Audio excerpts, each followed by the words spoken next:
দেখে নাও গাইস, এখানে বাইরে এখন বৃষ্টি হচ্ছে, আর বৃষ্টির ওয়েদারে এখন পুরোপুরি ছেয়ে গেছে, সবে বৃষ্টি হচ্ছে, ঠিক আছে, হাওয়া চলছে, দেখতে পাচ্ছ এরকম অবস্থা। মেঘলা দিনের মেঘলা আকাশ, আজ রয়েছে চারিদিকে, পাখির কিচিরমিচি শোনা যায় এই বৃষ্টির নিঝুম বর্ষায়। তো দেখতে পাচ্ছ আজকে এখানে পুরো বর্ষা এখন রয়েছে, তোমাদের দেখিয়েছি এর আগেও, এখনও দেখো, দেখতে পাচ্ছ পাখির কিচিরমিচির আওয়াজও শোনা যাচ্ছে ধীরে ধীরে। বিগত অনেক দিন ধরে গরম থাকার পর আজ ফাইনালি বৃষ্টি হচ্ছে। So hey guys, welcome back to new blog. তো আজকের ব্লগটা শুরু করছি। গুড আফটারনুন তোমাদের সকলকে। তো এখন দুপুর হয়ে গেছে এবং আমি স্নান করে নিয়েছি, সমস্ত কাজ বাজ মিটিয়ে দিয়েছি, জাস্ট একটা কাজ পেন্ডিং করে রয়েছে, তো সেই কাজটাও মেটাবো এবার। তো ভাবলাম যে তোমাদের সাথে ব্লগ করা যাক, কারণ হচ্ছে অনেক দিন পর। তো চলো আজকে দেওয়া যাক অনেক দিন পর আড্ডা, লেটস গো। দেখাই চলো তোমাদেরকে মা কি কি করছে। দেখতে পাচ্ছ গাইজ, মা এখানে একটা রিল দেখে গান শুনছে, এই রিলের মধ্যে গান বাজছে, তো সেটাই মা এখন শুনছে, তাই তো মা? মা আজকে তো মেঘলা ওয়েদার, তা রান্না বান্না কিছু করেছো? রান্না করেছি ঢেঁড়স, সর্ষে পোস্ত দিয়ে, মসুর ডাল, ডিম, আলু কষা। আচ্ছা, তাহলে আজকে এটা খাবো, হ্যাঁ, আর কিছু খাবো? আর কিছু খাবি না। আচ্ছা আচ্ছা। তো আজকে বলো, বৃষ্টি বৃষ্টি হচ্ছে, এতদিন গরমের মধ্যে কীরকম লাগছিল? আমার গরমে ভালো হয়েছে, বৃষ্টি হয়েছে ভালো হয়েছে, গরমে খুব কষ্ট পাচ্ছিলাম, প্রেশার এমনি হাই আরও হাই হয়ে যাচ্ছিল, শরীরটা আজ 1-1.5 মাস ধরে খুব খারাপ, পেটে যন্ত্রণা হয়েই যাচ্ছে, পেটেই কমছে না। ডাক্তার দেখাতে বলছে ওরা, কিন্তু আমি তাও যাচ্ছি না, কারণ আমার গেলে পারেই ডাক্তার বলবে এই রিপোর্ট করো সেই রিপোর্ট করো, তাতে ওদের খারাপ রিপোর্ট এসে গেলে পারে মন খারাপ হবে, যাচ্ছি না, শরীরটা খুব। কী কী বললো, তো মায়ের শরীরটা সত্যি খুব খারাপ। তো সুগার, প্রেশার, মায়ের থাইরয়েড, সমস্ত রকম রোগ নিয়ে রয়েছে। মা খালি ট্যাবলেটের ওপর, মেডিসিনের ওপর মা বেঁচে রয়েছে।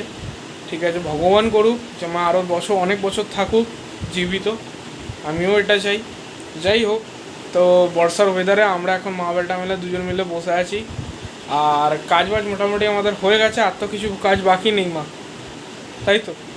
কাজ বাকি আছে, সিঁড়িটা একটু ঝাঁটিয়ে পরিষ্কার করবো, তো সেটা তো আমার কাজ। ওইটা যাবো একটু করবো, ছেলেরা করবে, মা দেখবে, এটা হয় দেখো। না না না না, তোমায় অনেক কাজ করো, আমরা একটু করে দেবো সাহায্যটা। তো এখন যাবো আমি সিঁড়িটা মুছতে, চলো তোমাদেরকে দেখাই কিভাবে আমি কাজটা করছি, চলো বাই। তো গাইজ দেখতে পাচ্ছ আমার হাতে এখন ঝাড়ু চলে এসছে, এখন আমি করবো পরিষ্কার। ঘরটা অনেক নোংরা হয়ে রয়েছে, এখান থেকে শুরু করবো এখন পুরোপুরি পরিষ্কার।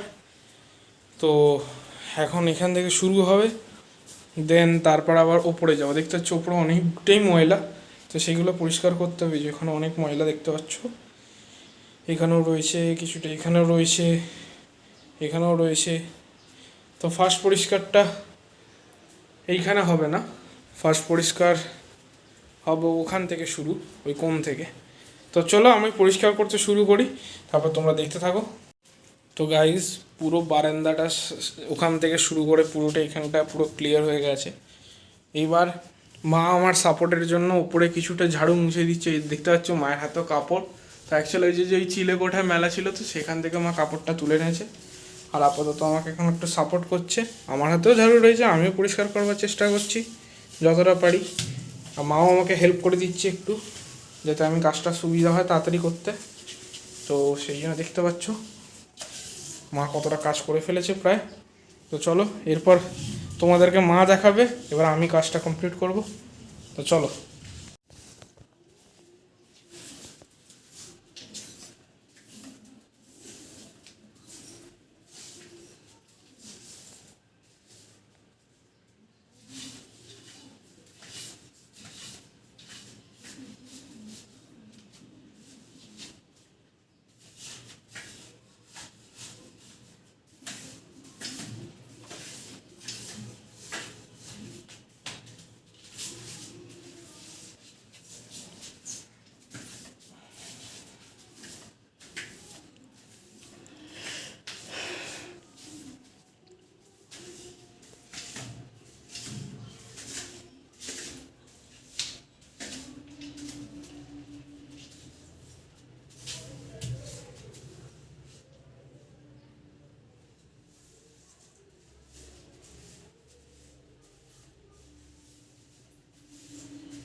তুই ধর না, আমি করে নিচ্ছি, তো তো দেরি করলে হবে না, দে চটপট আমি করে নেবো, দে দে না, আমি করে নেবো চটপট করে, ধর। আরে তুমি ভিডিওটা করে বলবে, তাই জন্য তোমাকে দিয়েছি। এই তো ছেলে করছে, পরিষ্কার করছে, দেখো আমাকে করতে দেবে না, বলছে তোমার শরীর খারাপ, করতে হবে না, নিজেই করছে করছে করতে তো হবেই, বলো, ঘরের কাজ আমার তো আর মেয়ে নেই যে মেয়ে করবে। আমার দুটো ছেলে, হ্যালো গাইস, বড় ছেলে যখন মনে হয় করে, নাহলে করে না, ইচ্ছার উপরে নির্ভর, ছোটো ছেলেকে তো করতেই হবে। বলছি মেয়ে থাকলে করতো, তখন দেখতাম মেয়েও করতো না, ঘুরে ঘুরে বেড়াতো, করতো না না। না তোমার মেয়ে থাকলে তো করে দিত না, সে করে দিত, কিন্তু যখন আমি তো ছেলে। তো গাইস মোটামুটি কাজ আমার কমপ্লিট হয়ে গেছে, মানে কাজ আজকে এখনের মতো আপাতত কাজ শেষ, আর কীরকম কিছু কাজ নেই। তারপরে এখন আমি ফ্রি, তো একটু পর যাব খেতে, মা যখন খেতে ডাকবে তো তখন আমি যাব লাঞ্চ টেবিল, তো তারপরে লাঞ্চ করব। তো এখন আপাতত আমি এখন চিল হয়ে একটু বসে থাকবো, তো তাই ভাবলাম একটু তোমাদের সাথে একটু গল্প করা যাক।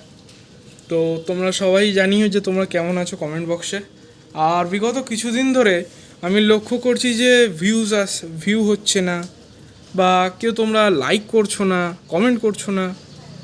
তো তোমাদের যদি কোনো কিছু ভিডিওতে এমন কমতি মনে হয় আমাদের, তাহলে তোমরা কমেন্টে জানাও, বা তোমরা চাইলে আমাকে ইনস্টাতে বা এফবি পেজে আমাদের কমেন্ট করতে পারো, বাট পার্সোনালি মেসেজও করতে পারো, বা ডিএমও করতে পারো। তো তোমরা আমাদেরকে জানাও যে তোমাদের আর কী ধরনের কন্টেন্ট পছন্দ, যদি কোনো কমতি থাকে ভিডিওর মধ্যে সেটাও তোমরা বলো কমেন্টে, তাহলে আমিও সেটা ইমপ্রুভ করবার অবশ্যই চেষ্টা করব। কারণ এই ভিডিওটা তোমাদের জন্য এন্টারটেন করবার জন্যই আমার বানানো। তো তোমরা যত তোমরা বলবে যে কীরকম কন্টেন্ট বা কীরকম টাইপ তোমাদের দরকার পড়বে, তো সেটাতেই আমি দেওয়ার চেষ্টা করব। আর তো তোমরাও একটু ভিডিওটা লাইক করো বা শেয়ার করো, ব্যাস, আর কিছুই তো চাই না। তোমরা এতটুকু কাজ করো, দ্যাটস ইট, আর কিছু দরকার নেই। তো চলো এবার যাবো লাঞ্চ টেবিল, তো খাওয়া দাওয়ার পর তোমাদের সাথে দেখা হচ্ছে, বাই। বর্ষার ওয়েদারে মা আর আমি খেতে বসে পড়েছি এখন দুপুরের। দেখো আজকে মধ্যাহ্ন ভোজনে রয়েছে ভাত, এখানে রয়েছে ঢ্যাঁড়স পোস্ত, এখানে একটা তরকারি রয়েছে আলু এবং সয়াবিন দিয়ে, এইখানে রয়েছে ডাল, এখানে রয়েছে ডিম আলু কষা। তো আজকে এইটাই খাবো, সাধারণ খাবার, ঘরোয়া খাবার। তার সাথে এখানে দেখতে পাচ্ছ পেঁয়াজ দেওয়া আছে, আর আমি কাঁচা লঙ্কা খাই না, কাঁচা লঙ্কা দেখতে পাচ্ছ এখানে মা দিয়ে রেখেছে, আমাকে মা কিছু জিনিস তুলে দিল। তো যাই হোক, সোয়াবিন, মা সোয়াবিন খায়। এবারে আজকে এইটাই খাবো, তো চলো খেয়ে নিই, তারপর আবার তোমাদের সাথে কিছু ইন্টারেস্টিং নিয়ে ফিরে আসছি।